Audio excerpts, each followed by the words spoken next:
Bonjour à toutes et à tous et bienvenue à cette nouvelle vidéo de Metal Hunters où encore il fait un tas de merde, encore on va parler de Power Metal, je porte encore le t-shirt de Blind Guardian mais rassurez-vous, ça va, je l'ai porté qu'une seule fois, c'était pour la chronique de Fairyland, ensuite je l'ai enlevé, je n'ai pas transpiré ni rien donc ça va, je suis pas un crassou. Encore un disque qui est sorti en 2003. Aujourd'hui, on parle de Days of Raising Doom d'Aina. C'est sorti chez Transmission Records. Une vidéo qui est sponsorisée par Norbert VPN, bien sûr.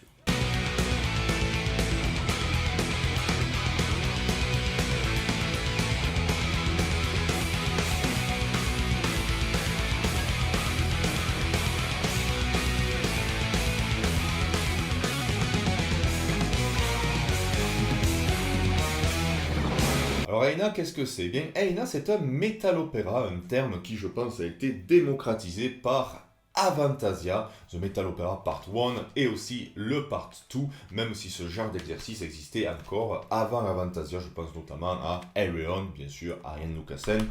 Et bien sûr, ici, lorsque je parle de Metal Opera, je parle de, on avance un peu la table, voilà, je parle de ces groupes qui ont bien sûr des albums avec des histoires, des concepts, mais aussi beaucoup d'invités. Voilà, donc c'est autre chose que ce qu'on pouvait voir dans ce qu'on appelait les rock opéras. Par exemple, Savatage avec Dead Winter Dead, l'excellent Dead Winter Dead, ou encore Street, qui a d'ailleurs pour sous-titre A Rock Opera. Aina, c'est une création de 4 personnes. Alors tout d'abord, on a Sacha Peff et Miro Rodenberg. Alors si ces noms ne vous disent rien, je vous conseille de réfléchir un petit peu, surtout si vous êtes fan de Power Metal, parce que, au moins pour Sacha Peff, qui doit être le plus connu, vous l'avez sûrement dû voir passer dans les livrets de vos groupes de Power Metal préférés, puisqu'il a été le producteur de nombreux albums. Je vais citer des groupes là, un peu les premiers qui me viennent. Angra, Camelot, Edguy, et aussi, Avantasia. Avantasia, c'est une formation aussi dans laquelle il joue de la guitare, exactement l'instrument qu'il fait ici sur Aina, alors que Miro gère les claviers et les arrangements, les orchestrations. Et avec eux, ils ont aussi un autre de leurs amis, alors je regarde le nom parce que je m'en souviens jamais, Robert Uneke Rizzo, qui lui s'occupe de la batterie, de la basse et d'autres petits trucs. Les types sont vraiment des amis, ils se connaissent depuis de nombreuses années, et déjà lorsqu'ils avaient 15 ans, apparemment leur rêve c'était de faire un rock opéra. Et bien ce rêve a été réalisé en 2003 avec Aina, et pour cela il manquait, on va dire, la quatrième roue du carrosse, qui n'est d'autre que Amanda Somerville. Alors Amanda Somerville, j'en avais déjà parlé, c'est plus une coach vocale qu'une chanteuse, même si, on revient encore sur Avantasia, elle a participé à Avantasia, non seulement les albums, mais aussi les tournées. Moi j'en avais parlé parce que lors des débuts d'Epica, c'était la coach vocale de Simone Simon. Elle l'avait même remplacée lors d'une tournée sud-américaine. Donc voilà, Amanda Somerville qui est arrivée dans Aina et qui s'est occupée des textes, de l'histoire, et elle a même créé une langue pour cet album. Alors, elle a créé une langue. Voilà, on va se calmer, il n'y a pas d'alphabet, il n'y a rien, il y a juste des mecs dans l'album qui font ah, j'ai créé une langue, et bravo, franchement, prix Nobel, tiens, prends un prix Nobel. Non, c'est pas. En plus, dans le livret, il y a les grandes mentions, oui, Tolkien et tout. Non, calmez-vous, ça va. Bon. Mais il faut quand même le noter. Amanda Somerville a fait les textes, les garçons se sont occupés de la musique, et ensemble, ils ont sorti ce disque. Et alors déjà on va s'attarder sur la pièce parce que c'est très très joli, regardez ça, c'est lourd, c'est dense, le livret fait 68 pages, il y a plein de notes sur l'album, sur son enregistrement, il y a l'histoire bien sûr, il y a de très très belles illustrations qui ont été faites par Mark Cleaner et le studio Oxnox. Donc je mettrai quelques inserts et peut-être certains d'entre vous vont directement tilter parce que c'est les gars qui faisaient certaines pochettes de Rhapsody, notamment Power of the Dragonflame. Alors les illustrations qu'on trouve sur Power of the Dragonflame et celles qu'on a dans Aina sont presque identiques. On croirait même que Aina a pris tout ce que Rhapsody n'avait pas voulu pour cet album. Quand c'est qu'il est sorti? 2002, ça va, il est sorti avant. Voilà, donc très jolies illustrations dans ce disque. Faut dire que Transmission Records, lorsqu'ils étaient motivés, ils sortaient de très très belles pièces. Encore une fois, ça c'est un très beau digipack. J'aime bien aussi sur le côté, quand ça rentre un peu vers l'intérieur, ça fait un petit peu grimoire. Et ça c'est extrêmement robuste. J'ai d'autres albums comme ça, justement j'en parlais. J'ai les 2 premiers albums d'Epica, ils n'ont pas bougé et pourtant ils ont voyagé ces albums. Je les ai amenés à Toulouse quand j'étais étudiant, je les ai ramenés chez moi, puis après je les ai amenés en Irlande, puis je les ai ramenés en France et là je les ai amenés là où je vis actuellement. Il n'y a pas une pigne, c'est vraiment une qualité mais vraiment superbe. On n'en trouve plus des trucs comme ça, toujours pareil avec ça à l'intérieur, là, c'est très joli. Parce que maintenant, les digipacks, souvent, voilà, c'est des trucs un peu, j'attrape un au hasard. Alors Morbid Angel, c'est tout fin, c'est du carton très très fragile, à peine ça prend une pigne, c'est corné et tout, bon. Et la pochette, ben moi je l'aime bien, c'est assez sobre, alors ça a déjà été utilisé dans le style, je pense notamment à Dream Evil avec The Books of Heavy Metal, mais là, comme je l'ai déjà mentionné, il me semble, voilà, on dirait une couverture d'un livre, une couverture d'un gros grimoire, donc on se dit on va l'ouvrir et on va avoir une belle histoire. Et justement, Rage within my veins, so mother night fulfill me. Thick and black my will remains, so mother night come through me. The forest steeds, no man can think, oh mother night you teach me. The darkest goes unleash the stink, oh mother night you reach me. I heed the calling of the dark and feed the beast within. Your willingness will leave its mark, and then the beast will win. And then the beast will win. et justement, l'histoire d'Aina, ben, je vais vous la raconter. Alors c'est vrai que pour Rhapsody ou encore Fairyland, j'ai pas raconté l'histoire, ou alors très très rapidement. Mais Aina, cette histoire, je l'avais traduite, donc autant que ça serve. Alors ça se passe ben, dans le royaume d'Aina. Le royaume d'Aina, c'est un peu comme ce que je disais pour Fairyland. Il fait super beau tout le temps, il fait bon vivre, les gens sont contents, il n'y a jamais d'embrouille, les couleurs sont vives, l'herbe est bien verte, bien grasse, là les vaches elles arrivent, elles se régalent, elles bouffent l'herbe, après on traite le lait, et avec le lait on fait des russes blancs, et les mecs ils se prennent de ces cuites aux russes blancs, oh là là, je vous raconte pas. Ce royaume est dirigé par un roi bon. Et un soir, alors qu'il était en train de dîner tranquille, les oracles arrivent, ils étaient trois les mecs je crois. Bon, le roi comme il est bon, il les accepte, il donne l'audience. Et alors les gars ils arrivent, il y en a un, il ouvre un lapin comme ça, il sort les boyaux, il regarde, l'autre il fout des os sur la table, il dit ah ouais l'os il est tombé comme ça, et l'autre il fume un gros thèse et puis il est en train de... Et au final les oracles ils disent au roi, bah, vous savez majesté, dans quelques années, Aina ça va être un peu la merde. Alors là le roi il commence à les avoir, hein, voilà. Il leur dit, écoutez, déjà, on va pas chez les gens à 7h30 du soir quand ils mangent, hein. On met pas les merdes sur la table, là, que moi j'ai ma bouffe, vous avez des os de pourris, les boyaux, et que je vous dise, Aina, ça fait des siècles qu'il se passe rien, qu'on est en paix, venez pas me sortir vos conneries. Oh, pardon, le truc. Et garde là. Foutez-moi ces gens foutre dehors et lâchez les chiens. Donc ils foutent les oracles dehors, ils lâchent les chiens, ils se font bouffer et ça continue un petit peu. Et le roi a deux fils. Et le problème, même si c'est pas vraiment ça le problème c'est plus un des deux fils, mais bon, ces deux fils sont amoureux de la même femme. Bien sûr, cette femme va préférer qu'un seul fils. Elle va préférer le plus beau, le plus charismatique, celui qui lui semble le plus bon aussi, enfin voilà, elle choisit celui-là. Et elle va voir le fils qui est conduit pour lui annoncer la bonne nouvelle. Elle ne pensait pas que ce fils-là était amoureux d'elle. Alors que le mec, en plus, elle lui dit ça le jour où il avait prévu de lui déclarer sa flamme. Alors le mec, il avait fait le château ultime, il avait mis la table avec les pétales de rose dessus, le champagne et tout, les couverts en or blanc, il avait préparé les mecs qui jouent du violon et tout. Le gars, en gros, il s'était dit, ce soir je baise. Ben non, ce soir, tu vas avoir deux options. Pornhub, Kleenex ou aller aux putes. Mais il va falloir changer les plans. Alors, le gars il devient fou, hein. On va l'appeler le mauvais frère. Il devient fou parce que c'est vrai qu'il est très très mauvais ce mec, hein. Vous allez voir tout au long de l'histoire.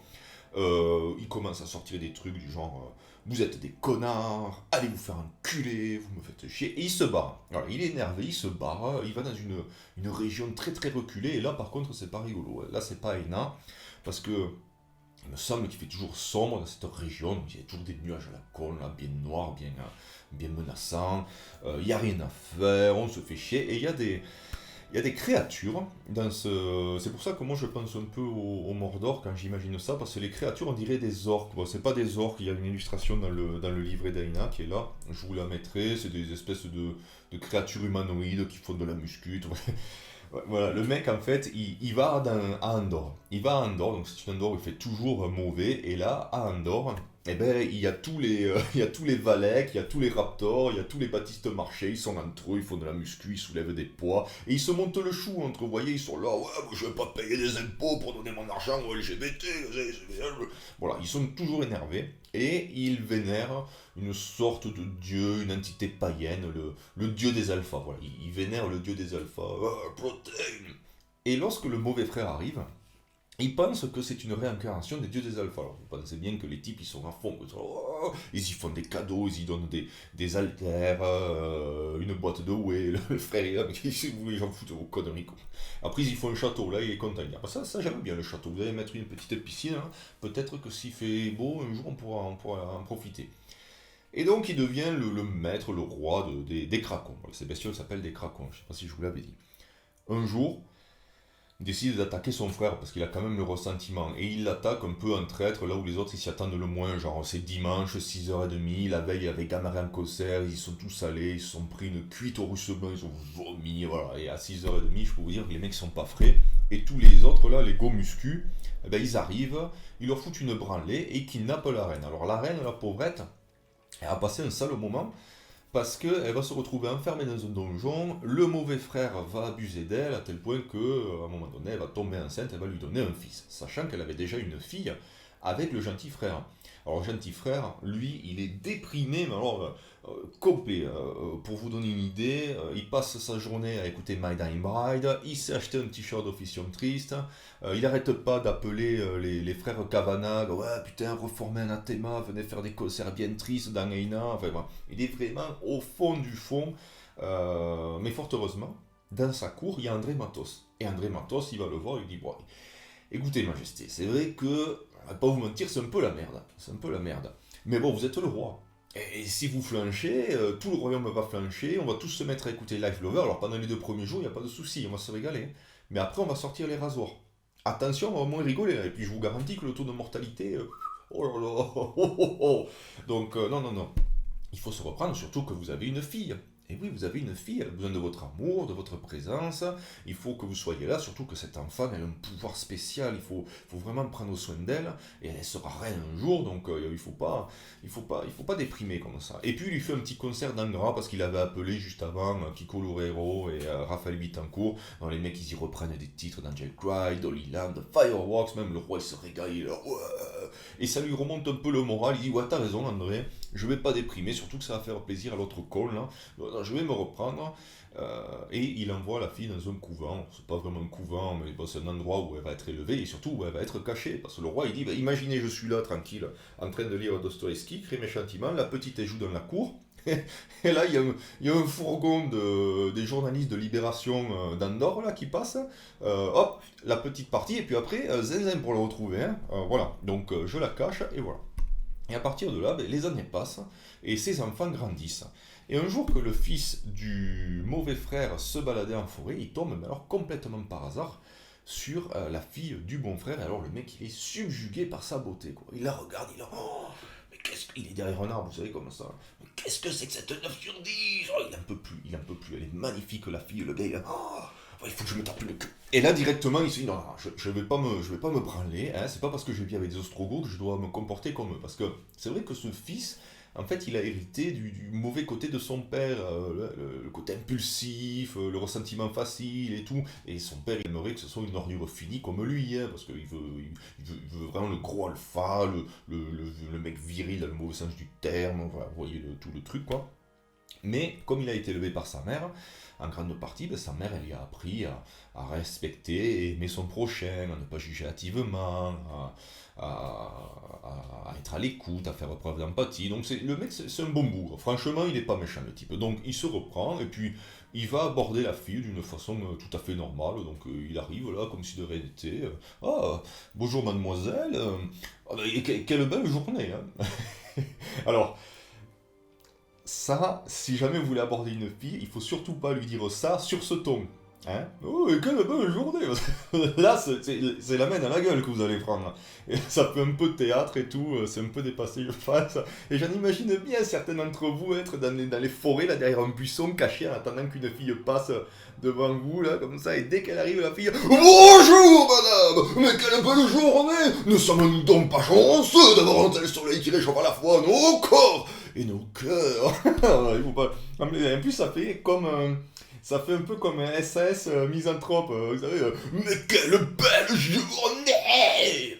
Alors, si vous faites ça, je vois de ce qui va se passer. La fille, téléphone, police, prison. Hein? Voilà. En tout cas, pour le fils du mauvais frère, laissez-moi boire, ça se passe plutôt bien parce qu'elle est assez réceptive et même elle tombe sous le charme. Elle se dit, putain, il est pas mal lui, con. Il se revoit une fois, 2 fois, 3 fois, et forcément, au bout d'un moment... il lui met le nœud, con! Il lui met le nœud? Mais c'est quoi cette expression-là, con, encore? Eh ben, la petite, là, il commence à lui faire des chatouilles comme ça, et quand il commence à couiner, il la prend comme ça, là!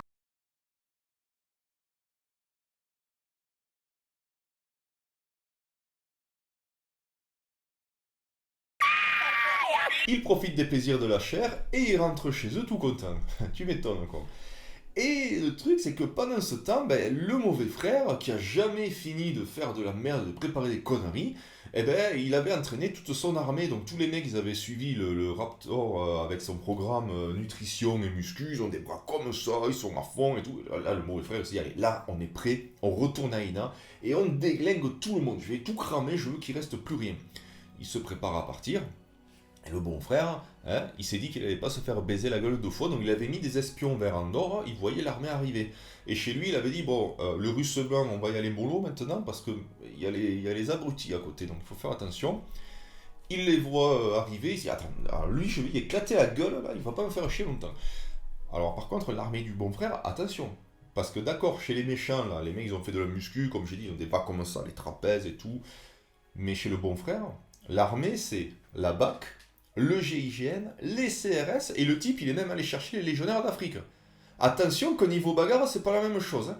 Les mecs qui vont partir à 9h, c'est pas impossible qu'on les ait à midi pour manger. Moi, je serais d'avis de laisser quelques couverts de livres au cas où. Hein. Voilà. Donc les deux armées se font face, et forcément, chez les méchants, il y a le fils du méchant frère, et chez les gentils, il y a la fille du bon frère, et lorsque les jeunes se voient, ils sont un peu... Ils sont estabousis, comme on dit chez nous. Ils sont estabousis, ils sont là, qu'est-ce qu'il fait, l'autre? Qu'est-ce qu'elle fait, là? Et ils décident de parlementer. Donc vous savez, dans les batailles, ça se faisait avant, les généraux se rencontrent au milieu du champ de bataille, ils boivent un café, ils se disent, bon alors comment on va faire là?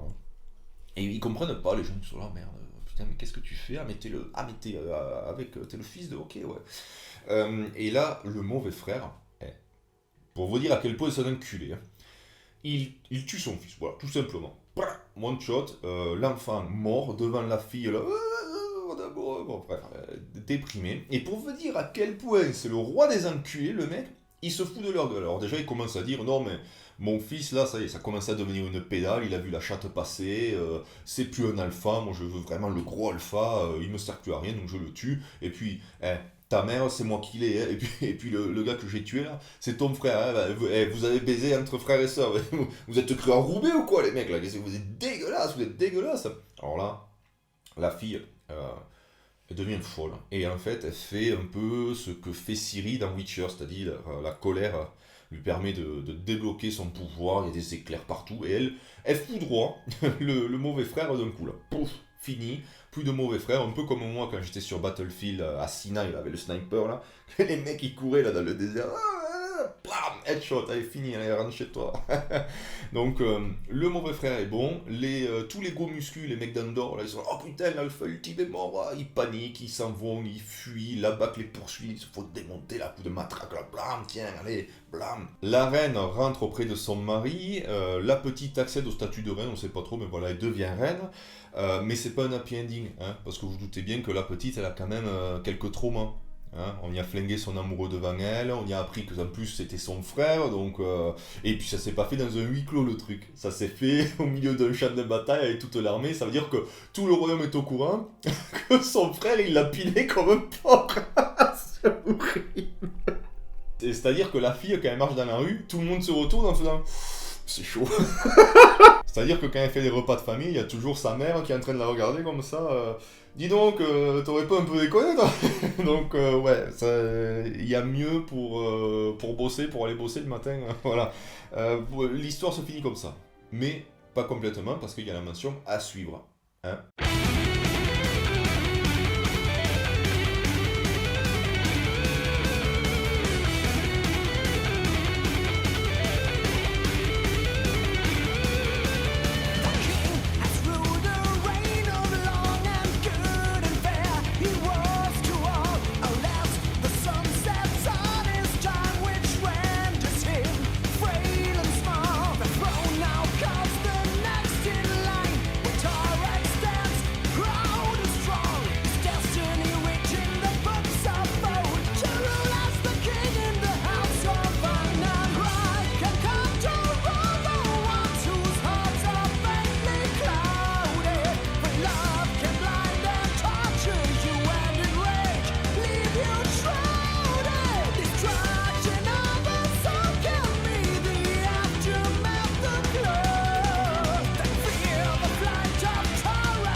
Et la musique dans tout ça, eh bien nous avons du power metal classique, trop peut-être diraient certains, c'est vrai qu'on a parfois du mal à tirer une véritable identité. Ce que je pense, c'est que Sacha Peth, comme il a produit énormément de groupes de power metal, il a dû involontairement ressortir les schémas les plus classiques du style et les mettre dans Eina sans vraiment essayer d'aller un petit peu plus loin. Sans vraiment ajouter ce petit quelque chose qui mettrait Eina sur un autre niveau. Alors après, est-ce que c'est ennuyeux? Non, pas du tout, les mecs savent ce qu'ils font, c'est carré, c'est bien fait, sinon j'en parlerai pas. Il y a pas mal de moments qu'on retient, il y a une liste d'invités superbe qui participe à rajouter beaucoup de prestance à cet album, c'est d'ailleurs un des points forts du disque. Un autre gros point fort, c'est à quel point la musique est liée à l'histoire, et c'est vrai qu'on douterait même de la version, on va dire, officielle, puisqu'on nous dit que Amanda Somerville a créé l'histoire un peu à l'aveugle sans connaître la musique, et moi, honnêtement, j'y crois pas trop à ça. Je pense qu'elle avait déjà peut-être les bases de la musique, comment l'album allait être fait, ou sinon elle a créé le texte, les chansons et tout ça, et l'a filé aux garçons, et les garçons ont tricoté autour. La musique nous indique facilement si nous avons une scène contemplative, si nous avons une scène d'action, une scène d'amour, et en plus il y a des narrateurs qui nous disent exactement ce qui se passe dans l'histoire, et dans ces narrateurs, il y a Damien Wilson, ancien de Threshold et actuellement dans Arena, il y a Tobias Sammet, Edguy Avantasia, et il y a aussi Michael Kiske. Alors Michael Kiske, c'est marrant parce que lorsqu'on avait appris qu'il allait chanter dans un album de power metal, je pense que beaucoup de gens étaient contents et se disaient putain, on va avoir un titre à la March of Time par exemple, un truc bien power avec sa voix. Mais n'oubliez pas qu'en 2003, Michael Kiske, il était en mode le métal c'est de la merde et les métalleux c'est des gros corps et plus jamais je fais de métal. Voilà, bon, ça a bien changé entre temps et parce que j'aime beaucoup l'argent. Vous croyez que le SUV va se payer tout seul? Le SUV de boomer, hein? Bref. Il joue ici sur une balade, mais alors d'une mièvrerie, mais alors c'est hallucinant d'être aussi mièvre. Hein. Alors en général je suis assez indulgent avec les balades parce que je sais que ce ne sont pas les chansons les plus excitantes, même s'il y a toujours moyen de faire de très très belles balades, souvent avec pas grand chose. Hein. Si on prend la balade de Stratovarius Forever, elle est magnifique au niveau des textes de la musique, mais alors là c'est niveau Disney, et encore je suis gentil, attendez, laissez-moi lire ces paroles de merde, c'est pas possible d'écrire des trucs aussi cons. The Silver Maiden, her beauty and her innocence perfumes the air like sweet incense. Mais ferme ta gueule! Oh, mais c'est dégueulasse quoi! Ta beauté parfume l'air comme un doux encens. Allez, ça va, elle a bouffé un cassoulet, elle a lâché une caisse, mais comme tu veux la baiser, tu es là, toi. Oh, mais quel plaisir! Allez, ça m'énerve là! Ouais, on va pas se mentir, les balades d'Eina, c'est peut-être pas les meilleurs moments du disque. Oh, les meilleurs moments, c'est par exemple Flight of Torek, avec sa cavalcade prenante, et puis Tobias Sammet au chant, superbe. The Beast Within avait son refrain aussi beau que le clip est moche, et oui, les débuts de la 3D, mais je crois que vous l'avez déjà vu parce que j'ai dû le mettre avant pour un peu de musique là. Ou encore Rébellion avec cette intro à la guitare, alors superbe, ça montre que lorsque Sacha Pef veut, eh ben il peut. Et là, rien qu'avec cette intro, on sait qu'on va avoir un titre marquant, un titre qu'on va apprécier, qu'on va adorer, qu'on va réécouter plusieurs fois. Le meilleur titre de l'album pour moi, et avec le meilleur chanteur qui a présent ici et qui enterre tout le monde, Glenn Hughes. Alors Glenn Hughes, attention, planquez vos gonzesses. Hein. Parce que si le mec il passe là avec sa voix qui est beaucoup plus hard rock et bluesy que metal et qui commence à faire des... Bon, je le fais très très mal, mais vous voyez un petit peu ce que je veux dire. Attention, je suis pas sûr que la fidélité tienne le coup. Hein. D'ailleurs, il est raconté que dans Eyes Wide Shut de Kubrick, vous savez la scène où Alice, jouée par Nicole Kidman, raconte à son mari, Bill, joué par Tom Cruise, qu'une fois, alors qu'ils étaient en vacances, elle avait croisé le chemin d'un marin. Et que ça y avait fait des trucs, et là elle aurait pu tromper son mari, mais non seulement le tromper, mais tout renier quoi. Le mari, l'argent, les enfants, la famille, le boulot, mais alors elle aurait tout foutu en l'air, tout ça pour une baisse de gorille sous LSD. Et bien apparemment, le scénario initial c'est pas un marin qui passe, mais c'est Glenn Hughes qui fait ses vocalises. And I thought if he wanted me, even if it was only for one night,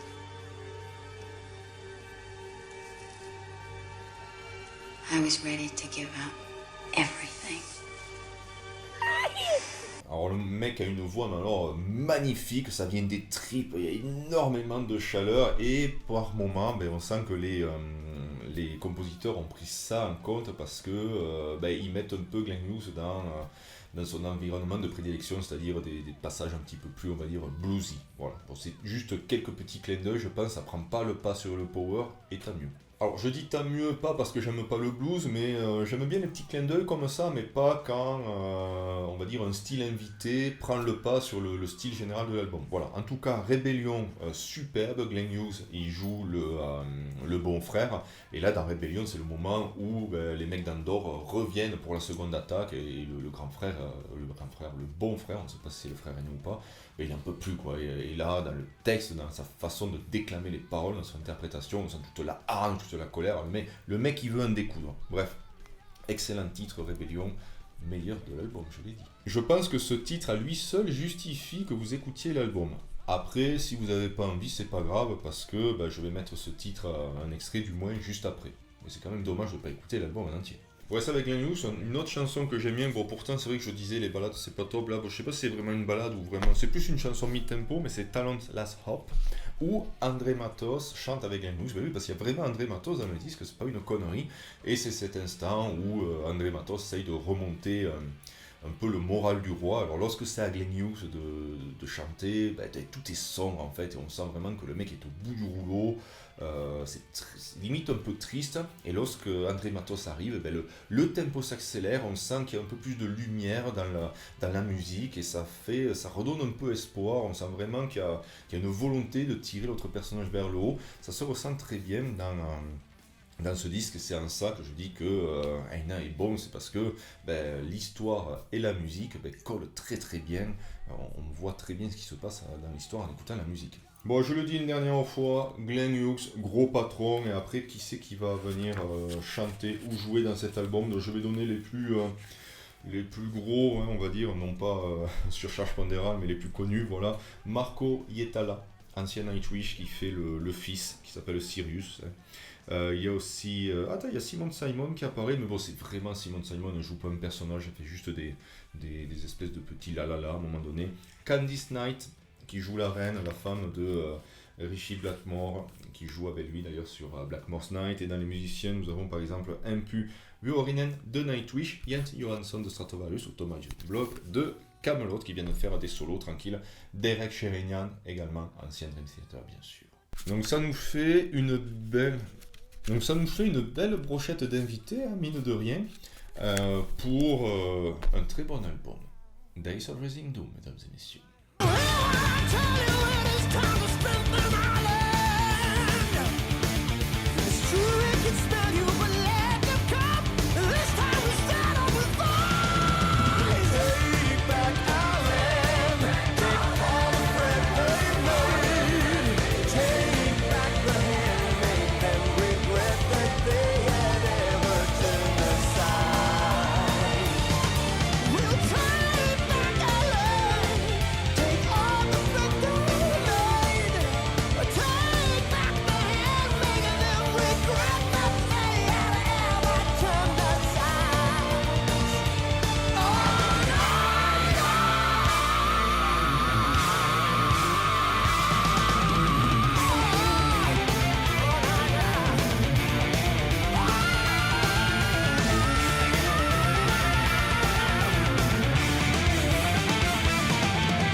Voilà pour Days of Rising Doom Dana, un opéra metal. Alors je pense que ma préférence va quand même à celui-ci, hein, à Avantasia Metal Opera Part 1, parce que voilà, c'était le premier, parce que il est vraiment très très direct, on se régale, mais encore une fois, si on doit juger sur la construction de l'histoire, son imbrication dans la musique, voilà, ce côté histoire qui nous est raconté, bah, Elina est premier sans problème.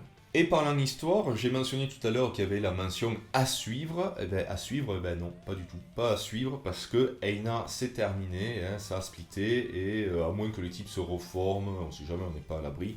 Mais pour le moment, c'est pas attendu qu'il y ait le second album d'Eina. Tiens, une petite anecdote. À l'époque, j'avais essayé de rejoindre un webzine qui s'appelait True Metal Zik. Et il fallait que je fasse une chronique pour montrer si je savais bien écrire ou pas. Et dans mon cas, c'était plus le ou pas que le bien écrire. Vraiment, ma chronique était nulle. Elle était nulle à chier. Même moi, lorsque je l'ai rendue, j'étais vraiment pas confiant. J'étais sûr que je n'allais pas être pris. Hein. Alors, le mec, c'était un pote à moi. Il n'avait pas voulu me blesser. Même si dans ce cas-là, tu blesses pas les gens. Il faut vraiment être un enculé pour répondre ta chronique, c'est de la merde. Tu sais pas écrire. Te faire enculer. T'as mec qui te le pavé d'insultes, quoi. Ouais, génial. Non, t'essayes de mettre la forme, on va dire. Il m'avait dit c'est prometteur. C'est bon, j'ai compris. C'est prometteur, d'accord. Bon, je m'y attendais, donc ça va. Donc j'avais pas été pris. Et anecdote dans l'anecdote, voilà, on fait inception d'anecdote. Sur ce site, je sais pas si je l'ai dit, il s'appelait True Metal Zik. Un des chroniqueurs c'était Léo Marguerite, et oui, le batteur de Pen of Salvation. Alors c'était un truc, un webzine qui était fait entre famille et voisins, on va dire. C'était les gars de mon coin. Et c'est vrai que Léo Marguerite, il habitait à 5 minutes en voiture de ma ville. On faisait quelques soirées ensemble là-bas. Et voilà, le monde est petit. Quand il est parti pour Pen of Salvation, mais on était très contents. Hein, je bégayais et tout. Là, c'est l'émotion, Léo. On était très contents, surtout qu'avant, Pen of Salvation était super fan. D'ailleurs, c'est pas impossible qu'un jour il y ait une chronique d'un vieil album de Pen of Salvation qui le mériterait amplement. Bref, True Metal Zik qui est toujours en ligne. Alors, le seul truc qu'il y a de chiant avec ce webzine, c'est que, s'il est toujours en ligne, bien sûr, c'est que les chroniques sont pas classées, il y a tout d'un coup, il faut descendre, là, c'est un peu chiant. Donc voilà, d'ailleurs, le chef du webzine, Blay, si tu regardes cette vidéo, je te salue. Et voici pour ma chronique n'importe quoi, chronique Dana, bien meilleure que la première, hein, de toute façon c'était pas difficile. Et on va s'arrêter ici. Je vous souhaite une bonne journée, bien sûr, et d'ici la prochaine vidéo de Metal Hunters, stay metal! I am metal, and I'll never die. We are metal, and we'll never die. I will crank you up. You can bring me down. I will make you high. Metal will never die.